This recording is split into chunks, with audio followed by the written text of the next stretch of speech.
10 jours de prière 2024. Jour 9, le sabbat, une bénédiction.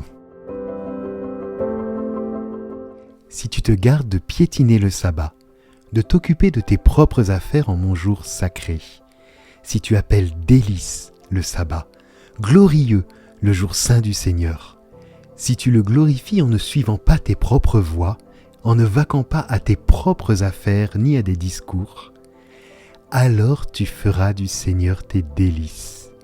Je te ferai circuler sur les hauteurs du pays, je te nourrirai du patrimoine de Jacob. C'est la bouche du Seigneur qui parle. Ésaïe 58, versets 13 et 14. Le sabbat dans sa dimension est un exercice de dépassement. Dieu nous enseigne dans sa parole à nous reposer de toute agitation séculière, de toute pression occasionnée par notre travail en grande partie.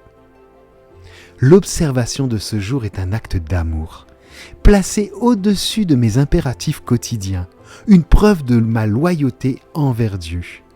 Ce jour me pousse à sortir du rythme infernal de la semaine pour me focaliser sur notre essentiel, la relation authentique avec Dieu dans l'adoration, la confiance en son amour sans faille. Le sabbat apparaît jour de joie pour accueillir ce don que Dieu nous fit dès la création du monde. Ainsi, l'observation fidèle du sabbat se révèle signe de notre appartenance au peuple de Dieu. Vivre dans l'esprit du sabbat des instants de joie, de paix, de calme ne consiste pas uniquement à s'abstenir de travailler le 7e jour. C'est également un appel à s'organiser durant la semaine pour que le sabbat soit le zénith. Tout est bien différent de la part de nos contemporains, organisés pour profiter de leur week-end.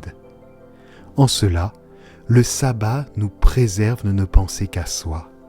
Ce jour mis à part élève notre esprit sur les hauteurs éternelles. Le sabbat est un jour de pause pour honorer ensemble Dieu, discerner sa bonté, sa grâce. L'orgueil, l'égoïsme n'y trouvent pas de place. En observant le sabbat dans l'esprit du maître du sabbat, nous sommes conduits à vivre en harmonie avec lui. Sanctifier ce jour, c'est avoir pour objectif une vie spirituelle enrichie. Prions avec la promesse biblique en Ésaïe 58, versets 13 et 14. Si tu te gardes de piétiner le sabbat, de t'occuper de tes propres affaires en mon jour sacré, si tu appelles délice le sabbat, glorieux le jour sacré du Seigneur, si tu le glorifies en ne suivant pas tes propres voies, en ne vaquant pas à tes propres affaires, ni à des discours, alors tu feras du Seigneur tes délices, et je te ferai circuler sur les hauteurs du pays. Je te nourrirai du patrimoine de Jacob, c'est la bouche du Seigneur qui parle. Faire du sabbat un délice. Père, quel incroyable cadeau tu nous as fait avec le sabbat.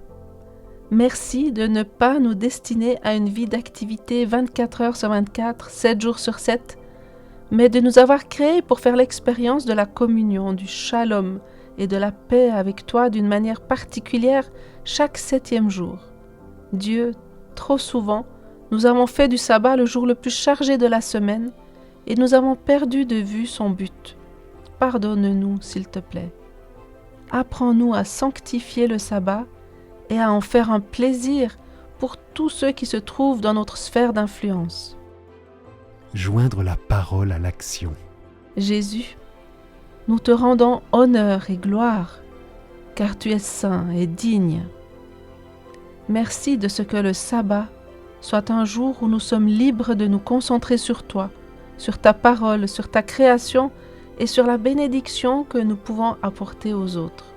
Pourtant, trop souvent, nous avons passé ces heures sacrées à des conversations vaines et à des activités qui ne t'honorent pas. Pardonne-nous. Apprends-nous à rendre le sabbat édifiant, beau et saint. Amen.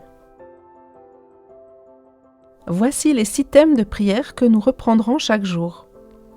Appuyez sur pause entre chacun d'eux et laissez Dieu vous inspirer les sujets qu'il veut vous mettre à cœur aujourd'hui.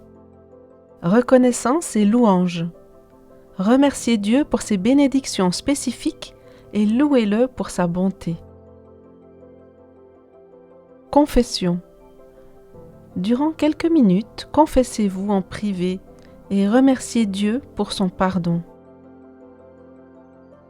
Conseil. Priez pour avoir la sagesse nécessaire face aux défis et décisions importantes. L'Église mondiale. Priez pour les besoins des églises de votre fédération et de l'Église mondiale. L'Église locale. Priez pour les besoins actuels des membres de l'Église, de la famille et des voisins. Écoute et réponse. Prenez le temps d'écouter la voix de Dieu et répondez par la louange ou le chant.